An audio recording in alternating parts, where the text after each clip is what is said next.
अवांखे update कयूं अहम ख़बर आहे आइन जे सभ खां अॻु भनकड़ी अयूब खान कई हिन पहिरियों भेरो मुल्क में मार्शल लॉ लागू कयो। ब्रेकिंग न्यूज़ आहे असां शेयर कंदासीं। ख्वाजा आसिफ ऐवान में ख़िताब कंदे चयो आहे त आर्टिकल 6 लॻाइण जी शुरूआत जाली फील्ड मार्शल अयूब खान खां थियणु घुरिजे। बचाव वारे वज़ीर ख्वाजा आसिफ क़ौमी असैम्बली में ख़िताब कंदे चयो आहे त जंहिं आइन जी भनकड़ी कई उनखे क़बर मां कढी फाहीअ ते चाढ़ियो वञे।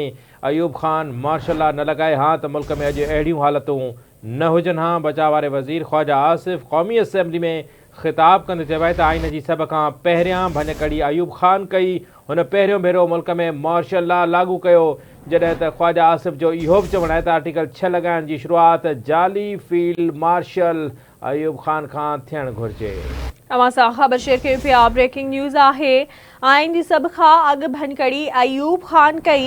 बचाव वारे वज़ीर ख्वाजा आसिफ क़ौमी असैम्बली खे ख़िताब कयो आहे। संदसि चवणु आहे त अयूब खान मार्शल लॉ न लॻाए हा त मुल्क में अॼु अहिड़ियूं हालतूं न हुजनि हा। जे आइन जी भनकड़ी कई उनखे क़बर मां कढी फाही ते चाढ़ियो।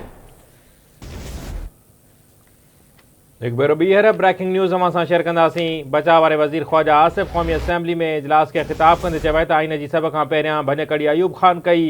हुन पहिरियों भेरो मुल्क में मार्शल लॉ लागू कयो। आर्टिकल 6 लॻाइण जी शुरूआत जाली फील्ड मार्शल अयूब खान खां थियणु घुरिजे। हुनजो चवणु आहे त जंहिं आइन जी भनकड़ी कई उनखे क़बर मां कढी फाहीअ ते चाढ़ियो वञे।